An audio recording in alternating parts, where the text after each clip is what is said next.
கிளை செயலாளரோட மகன் இன்னைக்கு எம்பி கேண்டிடேட்டா வர்றது. நான் சாதாரண ஒரு விவசாய குடும்பத்தில் பிறந்து இன்னைக்கு டெல்லியில் நாடாளுமன்றத்தில் பேசுகிற அளவுக்கு ஒரு வாய்ப்பை அந்த தளபதி அவர்கள் ஏற்படுத்தியிருக்காங்க. மற்ற எல்லா கேண்டிடேட்டையுமே முக்கியமாக பார்த்தாலுமே கூட பிரகாஷ் அவர்கள் வந்து உதயநிதியோட சாய்ஸ். அண்ணன் ஸ்டாலின் அவர்கள் தான் எனக்கு எல்லாமே. அந்த மாதிரி நான் இருந்ததுக்கு உண்டான எனக்கு பலனா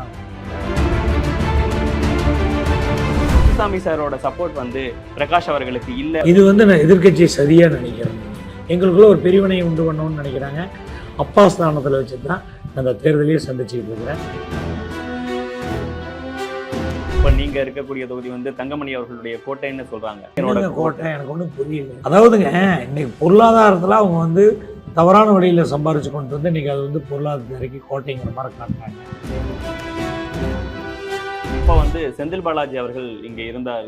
இப்போ அவருடைய சிறைங்கிறது ஒரு பிரச்சனையா இல்லையா? எங்கள் தலைவர் வந்து ஒரு செந்தில் பாலாஜி இல்லைங்க, கிட்டத்தட்ட லட்சம் செந்தில் பாலாஜி என்ன உருவாக்கி விட்டுருக்காரு. செந்தில் பாலாஜின்னா எங்களுக்கு ஒரு ரோல் மாடல். ரொம்ப போட்டி கொடுக்குற ஒரு ஆற்றல் அசோக்குமாரை சொல்றாங்க. எனக்கு எங்கேயுமே அந்த மாதிரி போட்டியாளராகவே தெரியலையே. நீங்க தான் சொல்றீங்க போட்டியாளர். ஒரு 3 வருஷமா இந்த எலெக்ஷன்ல பார்லிமெண்ட் எலெக்ஷன்ல நிக்கணும்னு ஒர்க் பண்ணிக்கிட்டு இருக்காரு. எனக்கு 3 வருஷம் ஒர்க் பண்ணவரை 30 வருஷம் ஒர்க் பண்ண எனக்கு வித்தியாசம் இருக்குமா? 3 பேருமே இந்த மாதிரி ஒரு அடையாளத்தோட கொண்டு 2 பேருமே.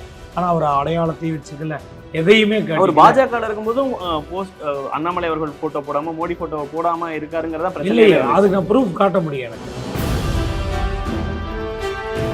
பாராளுமன்ற தொகுதி முழுக்க அவருடைய சமூக சேவை செய்யறாரு. அதுவே ஒரு பாப்புலாரிட்டியை ஏற்படுத்தி இருக்கு அப்படிங்கிற விஷயங்கள்லாம். இது எல்லாமே நான் ஒன்று கேட்குறேங்க, இது எல்லாமே நாளைக்கு ஜூன் 5ஆம் தேதி இது இருக்குமா? இந்த கொங்கு பகுதியை பொறுத்த வரைக்கும் அதிமுக அதிக திட்டங்களை நிறைவேற்றின ஒரு இடம். சரி, 10 வருஷம் என்னென்ன திட்டம் நிறைவேற்றும் ஒன்று சொல்லுங்க. சேலம்னு சொல்றதா பாலம் நகரம்னு சொல்றதான்னு தெரியலங்கிற அளவுக்கு அதுக்கு அன்னைக்கே பேட்டி கொடுத்துட்டுங்க. அவர் வந்து கவுன்சிலருங்க. எடப்பாடி பழனிசாமி வந்து கட்சி தலைவரோ முதலமைச்சரோ கிடையாது, கவுன்சிலர் தான். என்ன ஒன்று தெரியுமா, அவியூருக்கு மட்டும் செஞ்சுக்குவாங்க. இனிமேல் வந்து அரசியல்ங்கிறது ஒன் சைடு கேம். அது திமுக தான் எழுதி வச்சு.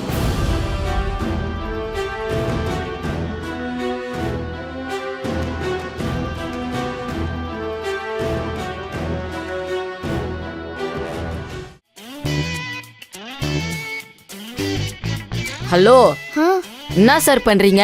இங்க சாப்பாடுலாம் ஷேர் பண்ணி தான் சாப்பிடணும். அதான் ரூல்ஸே. தெரியும்.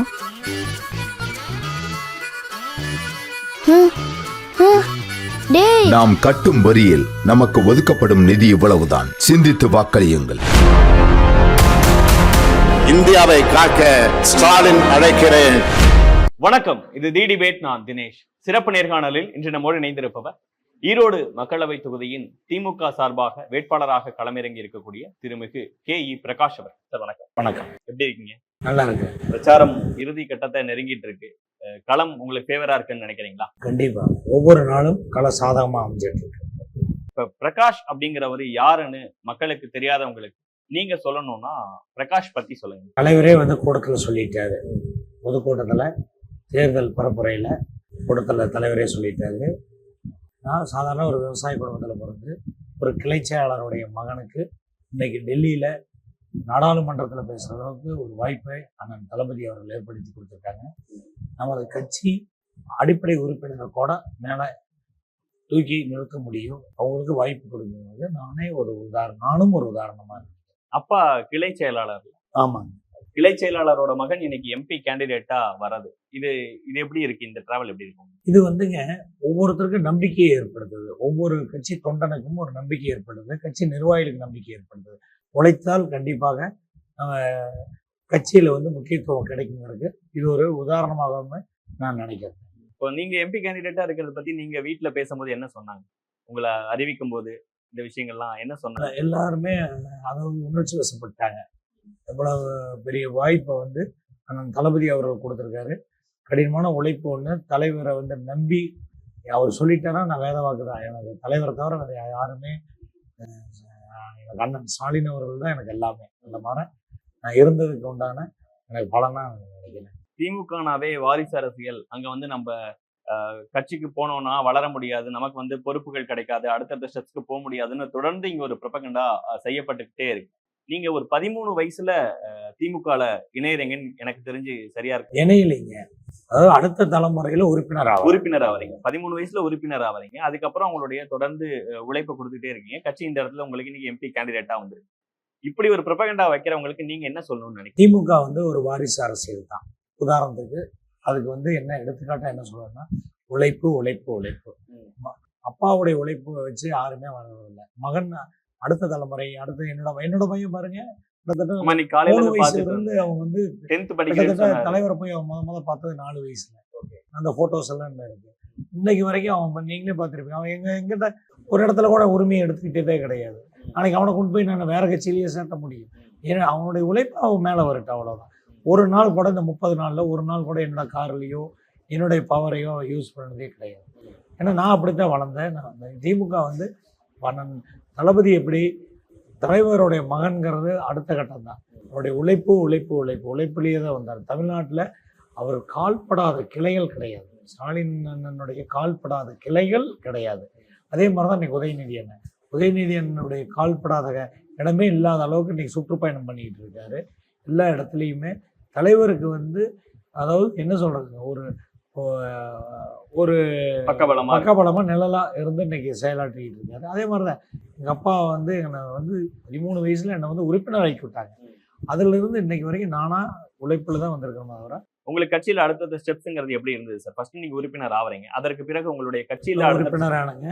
தேர்தல் பணியில என்னோட வயது அப்படியே 15 வயசு 18 வயசு 20 வயசு ஆகிறப்போ அப்படியே உறுப்பினர் ஆகி அந்த தேர்தல் வேலையில் மட்டும் செஞ்சுக்கிட்டு வந்துருந்தேன். 2006 முத உள்ளாட்சி அமைப்பு தேர்தலில் அப்போ வந்து எனக்கு வந்து 28 வயசு, என்னோட மனைவிக்கு 23 வயசு. மனைவிட்ட நிறுத்தி அப்போ மேரேஜ் ஆகி கிட்டத்தட்ட என்னோடய குழந்தை பிறந்த 5 மாத காலத்தில் மிஸ்ஸஸ் உள்ளாட்சி அமைப்பில் மொடக்குறிச்சி ஊராட்சி ஒன்றியக்குழு உறுப்பினர் இருந்தேன். அதுக்கப்புறம் 2011 ஊராட்சி குழு உறுப்பினர் மனைவிட்ட நிறுத்தியிருந்தேன். அதில் பார்த்திங்கன்னா மொடக்குறிச்சி தொகுதியில் எல்லா வார்டுமே நாங்கள் வெற்றி வாய்ப்பு இழந்தோம். இப்போ நாங்கள் மட்டும்தான் ஜெயித்தோம். அந்த மாதிரி வந்து அப்புறம் மறுபடியும் 2012 தலைவர் எனக்கு வந்து மாவட்ட இளைஞரணி அமைப்பாளர் கொடுத்தாரு. அதிலிருந்து அப்படியே படிப்படியாக உழைப்புன்னு 2015 மறுபடி அடுத்த அசம்பிளில சீட் கேட்டுக்கிட்டே இருந்தீங்கல்ல நீங்க? அது அசம்பிளி சீட்டு வந்து நான் 2011 கேட்டுக்கிட்டு இருக்கிறேன்.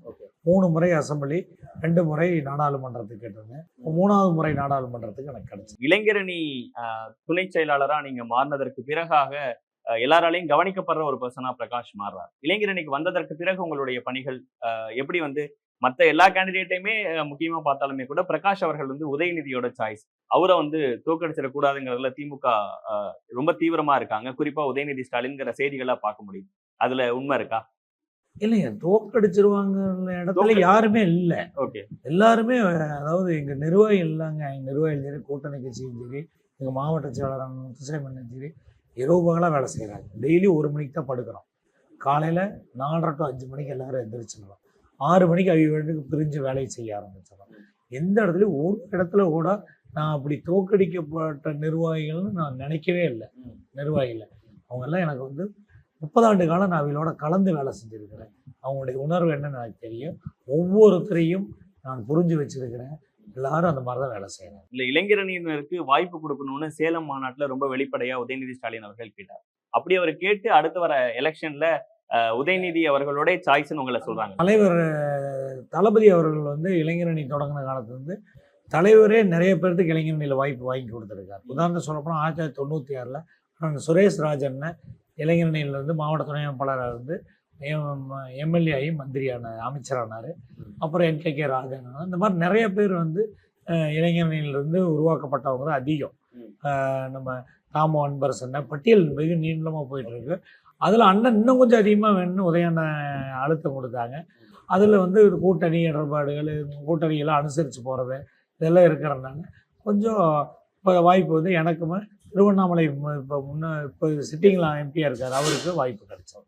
இப்போ குறிப்பா பார்க்கும்போது ஈரோடு, பொள்ளாச்சி, கோவை இந்த பகுதிகளை வந்து கூட்டணி கட்சியினருக்கு திமுக தொடர்ந்து கடந்த சில எலெக்ஷன்ஸ்ல கொடுத்துட்டு வந்தாங்க. மீண்டும் அந்த தொகுதிகள்லாம் தன்வசப்படுத்தி மற்ற கூட்டணியினருக்கும் விட்டு கொடுக்காம வேற தொகுதிகளை கொடுத்து இந்த இடங்கள்ல திமுகவே போட்டிடணும்னு நினைச்சு நீங்க களமிறங்கி இருக்கிறீங்க. அது எப்படி உணர்றீங்க? இல்லைங்க, நாங்க வந்து எல்லாருமே சொல்லுவாங்க மேற்கு மண்டலம்னா அதிமுக கோட்டை. அதிமுக இல்லையா? இல்லை, 100% இல்லைங்க. அதை நீங்கள் சொல்கிறீங்க பாருங்க, நாங்கள் இது வரைக்கும் கூட்டணி கட்சிக்கு அதிகமாக தொகுதி கொடுத்துட்டோம் மேற்கு மண்டலத்தில். சைக்காலஜிக்கலாக எங்கள் கட்சிக்கு நிர்வாகிகள் கட்சி தொண்டர்கள்லாம் கொஞ்சம் ஒரு 10% ஏன்னா நம்ம கட்சிக்கு இல்லையேன்னு ஒரு சோர்வுகள் இருந்தாங்க. அதனால் என்ன ஆகுதுன்னா அதை பயன்படுத்தி தான் அவங்க ஜெயித்தாங்க. என்னங்க, அதை பயன்படுத்தி அவங்க ஜெயிச்சிட்டாங்க. இப்போது 7 தொகுதியுமே நாங்கள் திமுக தான் போட்டியிடுது. ஒன்று கொங்கு நாடு மக்கள் தேசிய கட்சி மட்டும் மக்கள் தேசிய கட்சி கொடுத்துருக்குறோம். அதுவும் திமுக சின்னத்தில் போடுறதுனால 7 தொகுதியுமே சைக்காலஜிக்கலாக அத்தனை நிர்வாகிகள் வீட்டில் கொஞ்சம் சொந்த நிர்வாகிகளோட இன்னைக்கு வெளியே வந்துட்டாங்க. பூஸ்டப் இந்த 7மே மிகப்பெரிய வெற்றி அடைய போகிறோம். இல்லை கோயம்புத்தூர் பொள்ளாச்சின்னா அங்கே வந்து இது வேலுமணியோட கோட்டை, சேலம் வந்து எடப்பாடி பழனிசாமியோட கோட்டை, இப்போ நீங்க இருக்கக்கூடிய தொகுதி வந்து தங்கமணி அவர்களுடைய கோட்டைன்னு சொல்றாங்க. இதெல்லாம் உண்மை இல்லையா? அப்ப செங்கோட்டையோட கோட்டை எனக்கு ஒன்றும் புரியல. என்ன கோட்டைன்னு எனக்கு ஒன்றும் புரியல. அவங்க என்ன எத்தனை வருஷமா அரசியல் இருக்கிறாங்க சொல்லுங்க. வேலுமணி அவர்கள் எத்தனை வருஷமா அரசியல் இருக்காரு? ஒரு குறைஞ்சது ஒரு 10 to 15 வருஷமா இருப்பார். அதுக்கு முன்னாடி அதாவதுங்க இன்னைக்கு பொருளாதாரத்தில் அவங்க வந்து தவறான வழியில் சம்பாரிச்சு கொண்டு வந்து இன்னைக்கு அது வந்து பொருளாதாரத்துக்கு கோட்டைங்கிற மாதிரி காட்டுறாங்க. இது எப்போவுமே திமுக வந்து திமுக உருவான சில தலைவர்கள் உருவான இடம் நம்ம மேற்கு மண்டலம். என்னங்க, அதனால திமுகனுடைய கோட்டை தான் ஊற்றிய திராவிட கட்சி உருவானதுக்கே இந்த மேற்கு மண்டலம் ஒரு மற்ற இடங்களை விட அதிமுகவோட செல்வாக்கும் பாஜகவோட செல்வாக்கும் இந்த மேற்கு மண்டல பகுதியில் அதிகமாக. அதுதான் சொல்றேன் பாருங்க, கூட்டணி கொடுக்குங்காட்டி நாங்கள் அதிகமாக கூட்டணி கொடுத்துட்டோம். அதனால வந்து கொஞ்சம் சைக்காலஜிக்கலாக கொஞ்சம் அவங்களுக்கு கொஞ்சம் ப்ளஸ்ஸாக இருந்து நமக்கு மைனஸாக தருது. ஆனால் இனிமேல் எப்படி உள்ளாட்சி அமைப்பில் மாநகராட்சி, கோவை மாநகராட்சி, ஈரோடு மாநகராட்சி, கரூர் மாநகராட்சி, எல்லா மாநகராட்சியும் நாங்கள் பிடிச்சிட்டோம். சேலம் மாநகராட்சி எல்லாமே பிடிச்சிட்டோம். உள்ளாட்சி நகராட்சியும் எல்லாம் பிடிச்சிட்டோம். நாமக்கல் நகராட்சி எல்லா நகராட்சியும் பிடிச்சிட்டோம். இனிமேல் பாருங்கள், அந்த உள்ளாட்சி அமைப்பிலிருந்து பூராமே ஏறுமுகம் தான். இங்கே அதிகமாக திமுக முக்கியத்துவம் கொடுக்குற மாதிரி தான் கூட்டணி அமையும். உள்ளாட்சி தேர்தலில் குறிப்பிட்டீங்க நீங்க. அப்போ வந்து செந்தில் பாலாஜி அவர்கள் இங்கே இருந்தார், சிறையில் இல்லாம களத்துல இருந்தாரு. அவரை வந்து பொறுப்பாளராக போட்டிருந்தாங்க. ஈரோடு கிழக்கு தொகுதி சட்டமன்ற தொகுதி உங்களுடைய பார்லிமெண்ட்டுக்கு கீழே வருது. அந்த எலெக்ஷன் கடைசியில நடந்தது. அந்த தொகுதியில நீங்க ஒரு பெரு வெற்றியை ஈட்டுனீங்க. அதற்கும் செந்தில் பாலாஜியோட பங்களிப்பு ரொம்ப முக்கியமா பேசப்பட்டது. இப்போ அவருடைய சிறைங்கிறது ஒரு பிரச்சனையா இல்லையா? இல்லைங்க, செந்தில் பாலாஜின்னா அதாவது 8 பிரிவாக நாங்கள் பிரிச்சிருந்தோம். ஈரோடு கிழக்கு தொகுதியை 8 பிரிவுக்கு 8 சீனியர்ஸ் வந்து நாங்கள் எங்கள் கட்சியினுடைய சீனியர்ஸை வந்து அண்ணன் தளபதி அவங்க பொறுப்பு கொடுத்துருந்தாங்க. அதில் ஒருத்தராக தான் செந்தில் பாலாஜி அண்ணன் இருந்தார். அதனால் செந்தில் பாலாஜி அண்ணனுடைய வேகம் வந்து ரொம்ப அதிகம் தான், இல்லைன்னு சொல்ல. அதை ஈக்குவலாக 7 பேருமே வேலை செஞ்சாங்க. உதாரணத்துக்கு ஏவா வேலண்ணன் செஞ்சாங்க, நேரண்ணன் செஞ்சாங்க. எல்லாம் ரொம்ப ஸ்பீடுங்க. இது அத்தனையும் ஒருங்கிணைக்கிற பொறுப்பு முத்துசாமி அண்ணன். இந்த 8 பேர்த்தையும் குழு ஒருங்கிணைப்பு பொறுப்பு முத்துசாமி அண்ணன். அதனால் எல்லாருமே தங்கம் தென்னரசன் சொல்லிக்கிட்டே போகலாம், மூப்பே சாமிநாதன் எல்லாருமே அவங்க பங்கு எடுத்து மிக சிறப்பாக செஞ்சாங்கன்னு தான் சொல்லுவோம். தவிர எந்த இடத்துலையும் தாமோ அன்பரசன் இப்போ அவர் சிறையில் இருக்கிறது எந்த வகையிலும் உங்களுக்கு உங்க ஒரு பிரச்சனையா இல்லையா? எனக்கு எங்கள் தலைவர் வந்து ஒரு செந்தில் பாலாஜி இல்லைங்க, கிட்டத்தட்ட 1,00,000 செந்தில் பாலாஜி என்ன உருவாக்கி விட்டுருக்காரு. அதனால செந்தில் பாலாஜின்னா எங்களுக்கு ஒரு ரோல் மாடல். அதை வச்சு அடுத்த செந்தில் பாலாஜின்னு உருவாக்கிட்டு இருக்கிறாங்க, அவ்வளோதான். இப்போ களத்தில் உங்களுக்கு போட்டியா இருக்க வேட்பாளர்கள்னு பார்க்கும்போது ரொம்ப போட்டி கொடுக்குற ஒரு ஆற்றல் அசோக்குமாரை சொல்றாங்க. களத்தில் நீங்க அப்படி ஃபேஸ் பண்றீங்களா? எனக்கு எங்கேயுமே அந்த மாதிரி போட்டியாளராகவே தெரியலையே. நீங்க தான் சொல்றீங்க போட்டியாளர்னு. அவரு என்ன பண்றாருன்னு எனக்கு ஒன்றும் தெரியல. நீ எதை வச்சு போட்டியாளர்? 3 வருஷமா இந்த எலெக்ஷன்ல பார்லிமெண்ட் எலெக்ஷன் நிக்கணும்னு ஒர்க் பண்ணிக்கிட்டு இருக்காரு. எனக்கு 3 வருஷம் ஒர்க் பண்ணவரை 30 வருஷம் ஒர்க் பண்ண எனக்கு வித்தியாசம் இருக்குமா? நீங்க அதையே பிரிச்சே பார்க்கல. ஒரு 10 ரூபாய்க்கு சாப்பாடு போடுற சமூக சேவகர்னு சொல்றீங்க, அது நான் வரவே இருக்கிறேன். 51வது பேருக்கு கொடுக்குறாரா? 50 பேருக்கு அப்புறம் 51வது பேருக்கு கொடுக்குறாரா? இது வரைக்கும் அந்த மாதிரி எனக்கு தெரிஞ்சு இல்லை. 50 பேர் டோக்கன் தான். டோக்கன் 50 பேருக்கு டோக்கன் டெய்லி 50 பேருக்கு அந்த மாதிரி தான் இன்னைக்கு பண்ணிட்டு இருக்காரு. எனக்கு இலவசங்கிறது நாங்களே கொடுக்குறோமே, மக்களை வந்து தரம் உயர்த்துறதா ஒரு இலவசமா உயர்த்தணுங்க, அதுதான் முக்கியம். இல்ல நீங்க வந்து அவர் ஒரு பாஜக காரர் மாதிரியே உங்க பிரச்சாரங்கள்ல சித்தரிக்கிறீங்க. நீங்க பேசும்போது வந்து அவர் வந்து பாஜக காரர், எப்ப வேணாலும் கட்சி மாறிடுவாருங்கிற டோன்ல பேசுறது சரியான? இது நான் சொல்றதுக்கு முன்னாடியே உங்களுடைய தொலைக்காட்சி, எந்த தொலைக்காட்சி, தந்தி தொலைக்காட்சியே சந்தேகத்துல கேட்டாங்க. இன்னைக்கு வரைக்கும் ஒரு பதில் சொல்லு. தந்தி தொலைக்காட்சி டிபேட்ல நீங்க வந்து பாஜகக்காரராகவே இருக்கிறீங்க, திருப்பி நீங்கள் பாஜகவுக்கே போயிடுவீங்கிற சந்தேகம் மக்கள் மத்தியில் உங்கள் கட்சிக்கார மத்தியில் அதிகமாக இருக்குதுன்னு சொன்னதுக்கு அதுக்கு எந்த ஒரு பதிலும் சொல்ல. அந்த டிபேட்டில் 3 பேருக்கு வந்திருந்தோம். அவர் இருந்தார், நான் விஜயகுமார் அண்ணா இருந்தார். 3 பேருமே இந்த மாதிரி ஒரு அடையாளத்தோட வந்திருந்தோம், 2 பேருமே. ஆனால் அவர் அடையாளத்தையும் வச்சுக்கல, எதையுமே அவர் காட்டிக்கல. பாஜக இருக்கும்போதும் போஸ்ட் அண்ணாமலை அவர்கள் போட்டோ போடாம மோடி போட்டோ போடாம இருக்காருங்கிறதா பிரச்சனை. இல்லையே, அதுக்கு நான் ப்ரூஃப் காட்ட முடியும். எனக்கு ம், ஒரு ப்ரூஃப் காட்டணுமா? இப்போ காட்டுறதுங்களா ஒரு ப்ரூஃப்? காமிங்க.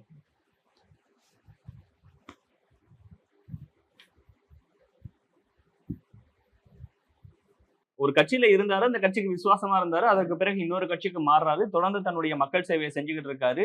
6 தொகுதிகள்லையும் 6 சட்டமன்ற தொகுதிகளையும் உள்ளடக்கிய பாராளுமன்ற தொகுதி முழுக்க அவருடைய சமூக சேவையை செய்யறாரு. அதுவே ஒரு பாப்புலாரிட்டியை ஏற்படுத்தி இருக்கு அப்படிங்கிற விஷயங்கள்லாம் நிதர்சனம். சமூக சேவைங்கிறது என்னென்ன செய்கிறாரு அது கொஞ்சம் சொல்லுங்களேன், எனக்கு நீங்கள் தெளிவுபடுத்துங்க. சமூக சேவை செய்கிறாருங்கிறீங்க. ஸ்கூல்ல வந்து படிக்க முடியாதவங்களுக்கு சில பேருக்கு ஃபீஸ் கட்டுறாரு, ஹாஸ்பிட்டல்ல மருத்துவ உதவிகள் செய்யறாரு, மருந்துகள் இலவசமா கொடுத்துட்டு இருக்காருங்கிறத பார்க்க முடியுது, சாப்பாடு ஃப்ரீயா போடுறாருங்கிறத பார்க்க முடியுது, கோயிலுக்கு நன்கொடை கொடுக்குறாரு, இந்த விஷயங்கள்லாம் பண்றாரு இல்லையா? சாப்பாடு இலவசமாக கொடுக்கறது நான் உங்களுக்கு தெளிவுபடுத்திட்டேன். எனக்கு தெரிய 50 பேர்த்துக்கு மேலே ஒரு டோக்கன் கிடையாது. இப்போ அவர் வந்து இங்கே கொடுக்குற இடம் வந்து சிஎஸ்சி சர்ச்சோடைய இடம்.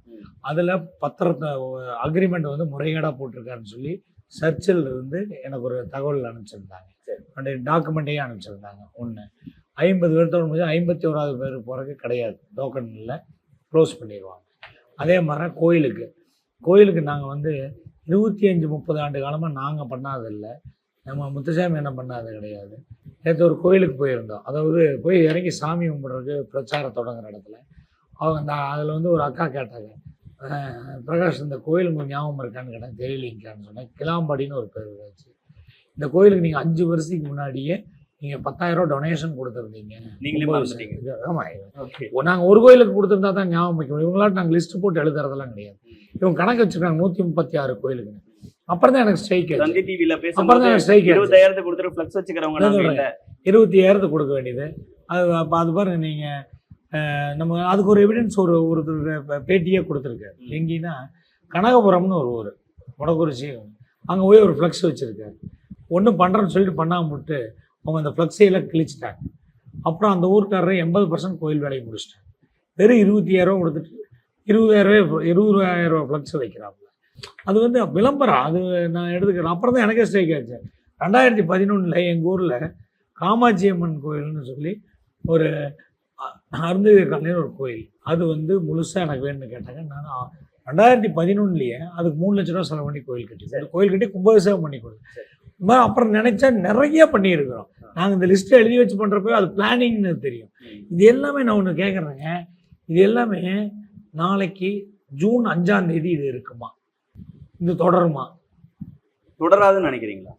நீங்க தொடரும் நம்புறீங்களா? சீட்டு கிடைக்கும் தெரிஞ்சு அவர் கட்சியே மாறி வந்திருக்காரு சார். 3 வருஷமா அந்த ஒர்க்கை தொடர்ந்து அவர் கட்சியை பாருங்க, அவர் கட்சி மாறி வந்தாருன்னா அவங்க அம்மா வந்திருக்கணும், அவருடைய உறவினர் எம்எல்ஏவா இருக்காங்க அவங்க வந்திருக்கணும். யாருமே இது வரைக்கும் வரல. அவங்க சொந்த பந்தம் யாருமே கட்சி மாறி. அப்பா ஒரு கட்சி, மகன் ஒரு கட்சியில இருக்கிறதெல்லாம் தமிழ்நாட்டுல புதுசா என்ன? அப்பா ஒரு கட்சி, அம்மா ஒரு கட்சி இருக்கலாங்க. ஆனா அந்த கட்சிக்காரர் நம்பாம இருக்கிறாங்களே, கட்சிக்காரர் நம்பகத்தன்மை ஏற்படுத்தணுமே. அதை கொஞ்சம் கூட அவர் தெளிவுபடுது இல்லையா? ஒரு இடத்துல இன்று வரை அவர் போட்டோவும் மோடி போட்டோவும் உள்ள ஒரு ஃப்ளக்ஸ் இருக்கு. இப்போ ஆனா மொடக்குறிச்சியில எம்எல்ஏவா இருக்கிறது பாஜகவா இருக்காங்க. அவருக்கு வந்து எல்லா தொகுதிகளையும் தெரிஞ்ச முகமா இருக்கு. ஸோ உங்களுக்கு 2 பக்கமே ஒரு சவாலான கேண்டிடேட்ஸா நீங்க பார்க்கலையா? தமாகாவை பொருட்படுத்தவே இல்லையா நீங்க? விஜயகுமார் இல்லைங்க, தமாகாவை நாங்கள் வந்து ரொம்ப மதிக்கிறோம். அவரு நம்மளுடைய தொகுதியினுடைய 30 கேண்டிடேட்டில் ஆனால் விஜயகுமார் அண்ணன் ஒரு கேண்டிடேட் நாங்கள் ரொம்ப ரெஸ்பாண்ட் பண்ணுறோம். ஏன்னா தமாக வந்து திமுகவில் இருக்கிறதப்போ இருந்த செல்வாக்கு சரிஞ்சிருச்சுன்னு தான் நாங்கள் சொல்கிறோம். திமுக இருக்கையில் அவங்களுக்கு வந்து எப்படி 40 தொகுதி கொடுத்தோம், சென்ட்ரல் கவர்மெண்ட்டில் எப்படி முக்கியத்துவம் இருந்தது. நீங்கள் அந்த திமுக விட்டு வெளியே போனதுக்கப்புறம் ஒரு 41 தொகுதி அவங்க வந்துட்டாங்கன்னு நீங்கள் சொல்லுங்க பார்க்கலாம். ஒரு இடம் நீ அதிகமாக ஜெயிச்சிட்டான்னு சொல்லுங்கள், ஒரு இடத்துல அவங்க கட்சி வளர்த்திட்டான்னு சொல்லுவாங்க. திமுக இருக்கிறப்போ நாங்கள் எப்படி அனைத்து கூட்டணி கட்சியுமே இன்றைக்கி மதிக்கிறோம். எந்த கூட்டணியும் நாங்கள் வந்து பாதிப்படைகிற மாதிரி நாங்கள் எந்த இடத்துலையும் நாங்கள் செய்கிறதே இல்லை, எங்கள் தலைவர் செய்கிறதே கிடையாது. அந்த கூட்டணிக்கு உண்டான தர்மம் அது எல்லாம் பண்ணுறாங்க. அந்த எங்களை விட்டு வெளியே வந்தாங்க தமாக, அவங்களுடைய வளர்ச்சி எவ்வளவு பின்னடைவு. இப்போ பாஜக கூட்டணியில் இருக்காங்களே சார், இங்கே 3 மினிஸ்டர் உங்கள் தொகுதியில் இருந்தாலும் ஒன்றுமே செய்யலைங்கிறத அண்ணாமலை அவர்கள் சொல்கிறார். என்ன செய்யலையாமா? 83 திட்டங்கள் முத்துசாமி என்ன மட்டும் கொடுத்து இன்னைக்கு அனுமதி வாங்கி செஞ்சுட்டு இருக்கிறாங்க முதலமைச்சர்கிட்ட. ஒன்று பார்த்தீங்கன்னா பஸ் ஸ்டாண்டு 20 வருஷமாக அந்த பஸ் ஸ்டாண்டு கொண்டாட முடியல. 10 வருஷமாக அதிமுக ஆட்சி இருக்குது, இதே பிஜேபி தான் இருந்திருக்காரு. இப்போ அண்ணாமலை கூட அந்த இடத்துல கூட்டம் போட்டிருந்தார், ஒரு சின்ன ஒரு கூட்டமாட்ட போட்டிருந்தார் அந்த பஸ் ஸ்டாண்ட் இடத்துல. அவருக்கு அங்கே போடுறக்கே அவர் யோசனை பண்ணியிருக்கணும், ஐயோ நான் 10 வருஷமாக கொண்டாடலையே, திமுக கொண்டாந்த இடத்துல போடுறமேன்னு அவர் கூச்சப்பட்டிருக்கணும். ஆனால் அவர் அந்த கூச்சமே இல்லை. இப்போ 3 மினிஸ்டர்ஸ் இந்த ஈரோடு தொகுதிக்கு நிறைய விஷயங்கள் பண்ணியிருக்காங்க. ஆமாம், அததான் அவங்க வந்து ஈரோடு விமர்சனமா தொகுதிகள் இல்லைங்க, தமிழ்நாட்டுக்கே நிறைய பண்ணியிருக்கிறாங்க. அவங்கவுங்க இலாக்கால எக்கச்சக்கமாக பண்ணிக்கிட்டு வராங்க. அது ஈரோடுக்குங்கிறது 2வது இடத்தை எடுத்து பண்றாங்க, அவியவி தொகுதிக்கு தேவையானது பண்றாங்க. எங்க இலாக்கா பகுதியை பொறுத்த வரைக்கும் அதிமுக அதிக திட்டங்களை நிறைவேற்றின ஒரு இடம். அதனாலதான் மற்ற பகுதிகளில் சரி இருக்க 10 வருஷம் என்னென்ன திட்டம் நிறைவேற்றும் ஒன்று சொல்லுங்க. சேலமா இல்ல சேலம்னு சொல்றதா பாலம் நகரம்னு சொல்றதான்னு தெரியலங்கிற எனக்கு அளவுக்கு நான் அதுக்கு பாலம் அன்னைக்கே பேட்டி கொடுத்துட்டேங்க. அவர் வந்து கவுன்சிலருங்க, எடப்பாடி பழனிசாமி வந்து கட்சி தலைவரோ முதலமைச்சரோ கிடையாது, அவர் ஒரு கவுன்சிலரு. கவுன்சிலர் தான் என்ன பண்ணுவாங்க தெரியுமா, அவியூருக்கு மட்டும் செஞ்சுக்குவாங்க. கட்சி தலைவர் என்ன பண்ணுவாங்க தெரியுங்களா, தமிழ்நாட்டுக்கே செய்வாங்க, அது பரவலாக செய்வாங்க.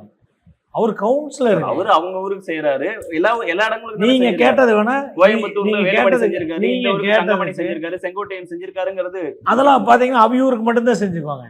முதலமைச்சர் வந்து அவருடைய சொந்த ஊர் நாகப்பட்டினம் மாவட்டம் மட்டுமா செய்கிறாரு எங்கள் முதலமைச்சர். ஆனால் தளபதி அவங்க தமிழ்நாட்டை சரிசமமாக பார்க்குறாரு. நீங்களே இப்போ ஒரு இதை வந்து என்கிட்ட வந்து சொல்லி சேலம் மாட்டேன், நகரமா சேலம் மட்டும்தான் பண்ணுறாரு. ஈரோட்லேயே அவரால் பண்ண முடியல. ஒரே ஒரு பாலம் போட்டாங்க, அந்த பாலத்தில் பஸ் போக்குவரத்து இல்லை. சாயங்காலம் ஆனால் 6 மணிக்கு மேலே லவ்வர்ஸ் பார்க் மாதிரி இருக்குது, ஒருத்தருக்கு மேலே ஏறமில்ல இறங்குறதில்ல. யாராவது ஒரு ஸ்கீம் அப்படி போடுவாங்களாம். அவ்வளோ பெரிய சிட்டி, கிட்டத்தட்ட 10 ஆண்டு காலம் முத்துசாமி மந்திரியா இருக்குல்ல, அந்த நகரமே ஈரோடு முத்துசாமிங்கிற அளவுக்கு மிகப்பெரிய. அப்போ இன்னைக்கு வந்து வருஷம் நம்ம கையில இன்னைக்கு வந்து கலெக்டரேட் சிறுசாக இருக்கலாம், அன்னைக்கு கலெக்டரேட்டா அது பெருசு. ஒவ்வொரு திட்டம் பெரிய பெரிய திட்டம் கொண்டு வந்தாங்க. ஆனால் இன்னைக்கு ஒரு பாலத்தை கட்டி ஈரோடு நகரத்தையே இப்போ வளர்ச்சி பண்ண முடியாத சூழ்நிலை பண்ணிட்டு போயிட்டாங்க. அந்த பாலத்தை பிரிக்க முடியுமா, கட்ட முடியுமா, ஒரே குழப்பமா இருக்குது. இப்போ இங்கே கேன்சர் இன்ஸ்டிடியூட் கொண்டு வருவோம், அதுக்கு சிகிச்சை பண்ண ஈரோட்டில் வந்து கம்பேரிட்டிவ்லி மற்ற மாவட்டங்களை விட கேன்சர் அதிகமான தொற்றா இருக்கு அப்படிங்கிற விஷயங்கள்லாம் அண்ணாமலை அவர்கள் முன்வைக்கிறார். அண்ணாமலை வந்து நான் சொன்னதுக்கு அப்புறம் தான் சொல்றாருங்க. நீங்க தேர்தல் அறிக்கை படிச்சு பார்த்தீங்களா இல்லையான்னு தெரியாது. தேர்தல் அறிக்கையில் இருக்கு 6 மாசத்துக்கு முன்னாடி, 1 வருஷத்துக்கு முன்னாடியே நான் இந்த சப்ஜெக்ட் கையில் எடுத்தேன். எனக்கு வந்து அதாவது ஒன்று வந்து மாசு கட்டுப்பாட்டு வரதுக்கு முன்னாடி சுற்றுச்சூழல் நம்ம சரி பண்ணுவோம். 2010 நம்ம கொண்டாந்த ஸ்கீமை வந்து பிஜேபியுமே ஏடிஎம்கேயும் முடக்கிட்டாங்க அவங்க ஆட்சிக்கு வந்தாங்க. இது வந்து ஸ்டேட் கவர்மெண்ட் சென்ட்ரல் கவர்மெண்ட் கடலில் கலக்கிற திட்டம் 750 கோடி ப்ராஜெக்ட். அன்றைக்கே பண்ணியிருந்தால் ஒரு 1000 கோடிக்கு முடிச்சிடும். இன்றைக்கி அது பல மடங்கு அது அதிகமாகும், செலவு அதிகமாகும். இவங்கனால முடக்கப்பட்டனால அதை ஒன்று செய்யணும். கேன்சர் அதிகமாக வரனால ஈரோட்டுக்கு அகில இந்திய அளவில் ஒரு புற்றுநோய் ஆராய்ச்சி மையம் ஒன்று. எதனால சார் ஈரோட்டில் ஏன் அந்த விஷயம் அதிகமாக? இந்த 10 வருஷமாங்க இவங்க சுத்தமாக வந்து சுற்றுச்சூழலையே கவனிக்காம விட்டுட்டாங்க ஏடிஎம்கே. அதனுடைய விளைவு தான். இது நோய் எல்லாம் வந்துங்க இன்னைக்கு வந்து நாளைக்கு வர்றது, இன்னைக்கு ஒரு அட்டாக் பண்ணி நாளைக்கு வர்றதில்லை. 10 ஆண்டு காலமாக அப்படியே இவங்க கவனிப்பு இல்லாமல் உள்ளாட்சி அமைப்பு நடத்தலை, ஒரு மாநகராட்சி சுத்தமாக இல்லை. இன்னைக்கு போய் பாருங்கள், ஈரோடு மாநகராட்சி மிகப்பெரிய ஒரு இது ரோடு வசதி, டிச்சு வசதி, சாக்கடை வசதி எல்லாம் போய் பாருங்கள். ஏன் இவங்க 10 வருஷம் பண்ணாமல் விட்டு சாக்கடை தேங்கி அதனுடைய கிருமி வந்து அதில் கேன்சரே வந்து, இதெல்லாம் நம்ம சொல்ல வேண்டியது ப்ராக்டிக்கல் மனுஷனாக நம்ம பேசலாம். உங்க பகுதிகளில் சமூகம் சார்ந்து ஒரு வாக்களிக்கிற வகைன்னு ஒருவேளை மக்கள் வாக்களிச்சாங்கன்னா, அப்படி பார்க்கும்போது அதிமுகவின் முக்கிய தலைவர்கள் எல்லாம் அந்த சமூகத்தினரா இருக்கிறது உங்களுக்கு பிரச்சனையா இருக்கா, சவாலா இருக்கா களத்துல?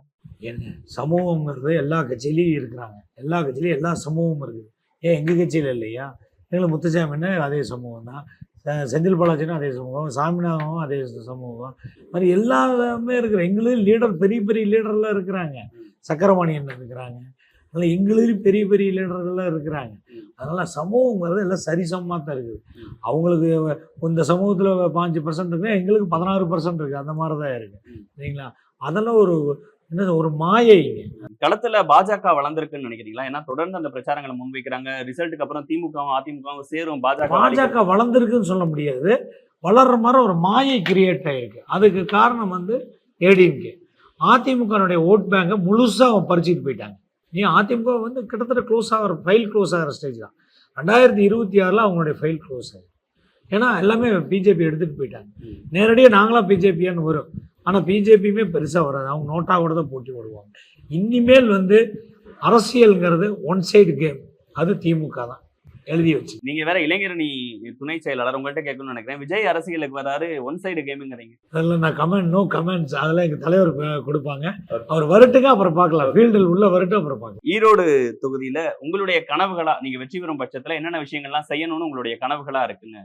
இல்லைங்க, எனக்கு ஃபஸ்ட்டு மாசு கட்டுப்பாட்டு வாரிங்க இந்த தண்ணி பொல்யூஷன் பிரச்சனையை ஃபஸ்ட்டு கையில் எடுக்கணும். ரெண்டாவது அதை கொஞ்சம் சீரமைக்கணும். தொழில் ரொம்ப முக்கியம். இந்த தொழில் நம்பித்தான் பல லட்ச குடும்பங்கள் வாழ்ந்துகிட்டு இருக்கு. அதையும் காப்பாற்றணும். ரெண்டாவது மருத்துவத்தில் ஒரு முக்கியத்துவம் கொண்டாந்து இந்த கிராமப்புறமெல்லாம் கேன்சர் வர ஆரம்பிச்சிருச்சு. அதை கொஞ்சம் முக்கியமாக கவனிக்கணும், கேன்சர் இன்ஸ்டியூஷன். அப்புறம் டெக்ஸ்டைலு, விவசாயத்துக்கு நமக்கு தண்ணி பிரச்சனை பெருசாக இருக்குது. அதை தலைவர்கிட்ட கொஞ்சம் எடுத்து தலைவர் கவனத்துக்கு கொண்டுட்டு போனோம்னா தான் தலைவர் நிறையா தண்ணி வேஸ்ட்டாக கடலில் கிடக்குது. பக்கத்து மாநிலத்துலலாம் கேரளாவிலலாம் கிடக்குது. அதில் எங்களுக்கு கேரளாவுக்கு என்னங்க, சும்மா ஒரு 10 கிலோமீட்ரு. அதுக்கு ஏதாவது நம்ம இந்தியா கூட்டணி அமைஞ்சவுடன் அதில் கொஞ்சம் பேசி எல்லாம் ஒரு சுமூக உடன்பாடில் கடலில் வேஸ்ட்டாக போகிற தண்ணி இனி மனிதர்கள் தான் வாழ்கிறாங்க. அதனால் எல்லாத்துக்கும் சரிசமமாக பகிர்ந்துக்கணும். இந்த தண்ணி பிரச்சனைகள்லாம் பண்ணணும். பொருளாதார ரீதியா ரொம்ப பலம் வாய்ந்த ஒரு வேட்பாளரா அவருடைய வேட்புமனு தாக்கல் விவரங்கள் வரும்போதே பார்க்கப்பட்டவர் ஆற்றல் அசோக்குமார். 580 கோடி. அது எல்லாம் உங்களுக்கு எலெக்ஷன்ல சவாலா இருக்காதா? நான் முதலே சொல்லிட்டேன். இந்த அந்த ஈரோடு பணமும் மக்களுக்கு தான் வேற பிரச்சாரத்துல சொல்றாரு. அப்போ அதுலேயே தேர்தல் கமிஷன் நடவடிக்கை எடுத்துருக்கோன்னு இது வரைக்கும் தேர்தல் கமிஷன் நடவடிக்கை எடுக்கல. அந்த 580 கோடி மக்களுக்கு தான் நான் உங்களுக்கு தான் கொடுக்க போறேன். நான் எலெக்ட் ஆகி மக்கள் சேவை செய்ய போறேன் அப்படி அவர் சொல்லவே இல்லை. இப்பவே அவருக்குங்கிற மாதிரி தான் அவர் பேசினார். ரெண்டாவது, இந்த தேர்தலே நான் சொல்லிட்டேன், ஈரோடு நாடாளுமன்ற தேர்தல் பணமா குணமா, பணம் ஜெயிக்குதா குணம் ஜெயிக்குதான்னு இதில் பாருங்கன்னு சொல்லியிருக்கேன். அவர் பணம், நீங்க குணமா? உண்மைதான். இந்த பேட்டிலேயே ஒரு 10-15 தடவை முத்துசாமி சாரோட பேரை சொல்லியிருக்கீங்க, மினிஸ்டர் பேரை. ஆனா அப்ப சில செய்திகள் முத்துசாமி சாரோட சப்போர்ட் பிரகாஷ் அவர்களுக்கு இல்ல அப்படின்னு எழுதுறத பார்க்க முடியுது. உங்களுடைய விளக்கம், அவருடைய சப்போர்ட் எந்த அளவுக்கு உங்களுக்கு இருக்குங்கிற இது நான் எதிர்க்கட்சி சரியா நினைக்கிறேன். எங்களுக்குள்ள ஒரு பிரிவினையை உண்டு பண்ணணும்னு நினைக்கிறாங்க. ஆனா நாங்க 2 பேரும், எனக்கு என்னோட அப்பா ஸ்தானத்தில் 2 பேருக்கு ஒரே வயசு. எங்கள் அப்பாவுக்கும் அவங்க அப்பா முச்சானுக்கு ஒரே வயசு. அப்பா ஸ்தானத்தில் வச்சு தான் அந்த தேர்தலையே சந்திச்சுக்கிட்டு இருக்கிறேன். கண்டிப்பாக நல்லபடியாக நடக்க, ஜெயிச்சு வருவேன். அண்ணனுடைய ஆலோசனைப்படி தான் நான் என்னுடைய செயல்பாடு எம்பி எலெக்ஷன் முடிஞ்சதுக்கப்புறம் இந்த நாடாளுமன்ற உறுப்பினராக இன்னும் நகரனுடைய ஈரோடு மக்களவைத் தொகையினுடைய வளர்ச்சிக்கு முத்துசாமியினுடைய சப்போர்ட்டோட மிகப்பெரிய அளவில் நான் திட்டங்களை கொண்டுட்டு வருவேன்னு கேட்டேன். உங்களை வேட்பாளர் ஆக்குறதுக்கு அவரு ஆசைப்பட்டாரா? அவரு பரிந்துரை பண்ணாரா? உதயண்ணன் இப்படி வாய்ப்பு இருந்தால் பிரகாஷுக்கு வாய்ப்பு கொடுக்கலான்னு சொன்ன உடனேயுமே ஒரு செகண்டுக்கு ஒரு கணம் கூட மறுக்கலை. அவர் மறுத்து இருந்தால் தான் இல்லைங்க யோசனை பண்ணலாம் அப்படின்னு சொல்லி தான் சொல்ல. அது மாதிரி எந்த மறுப்பும் இல்லை. உடனடியாக சரின்னு தான் சொல்லுவேன். நீங்கள் என்ன முடிவு எடுத்தாலும் நான் பார்த்துக்கலாம் அப்படின்னு. நான் உங்களை குறுக்கிடாம உங்க தொகுதி மக்கள்கிட்ட ஏன் உங்களுக்கு வாக்களிக்கணும் நேரடியாக மக்களை பார்த்து நீங்க வாக்களிக்க. வணக்கம். ஈரோடு மக்களவை தேர்தலுக்கு போட்டியிடும் எனக்கு மாண்புமிகு கழகத் தலைவர், தமிழ்நாடு முதலமைச்சர் வாய்ப்புகள் நிறைய கொடுத்து இந்த தொகுதியில் வேட்பாளராக அறிவிச்சிருக்காங்க. ஈரோடனுடைய நகரின் வளர்ச்சிக்கு நமது அமைச்சர் அண்ணன் முத்துசாமி அண்ணனோட இணைந்து நிறைய திட்டங்கள் கொண்டுட்டு வரோன்னு நான் விருப்பப்படுறேனுங்க. மத்திய அரசு, ஒன்றிய அரசினுடைய திட்டங்கள் அதிகமாக நம்ம ஈரோட்டுக்கு பேர் சொல்கிற அளவுக்கு கொண்டுட்டு வரணும். இந்தியா கூட்டணி ஆட்சி அமைந்தவுடன் அது எல்லாமே நடக்கும். இன்னும் இது வரைக்கும் ஒரு 30 ஆண்டு காலம் சமூக பணியில் இருந்திருக்கிறோம்.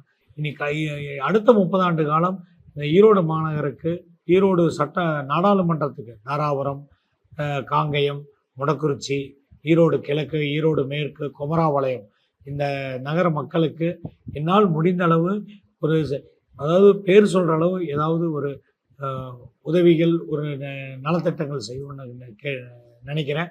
அதுக்காக நீங்கள் உதயசூரனுக்கு வாக்களித்து என்னுடைய அரசியல் பயணத்தை துவக்கி கொடுக்குமாறு அன்புடன் கேட்டுக்கொள்கிறேன். நன்றி, வணக்கம். இவ்வளவு நேரம் உங்க நேரத்துக்கும் கருத்துக்கும் மிக்க நன்றி. நன்றி.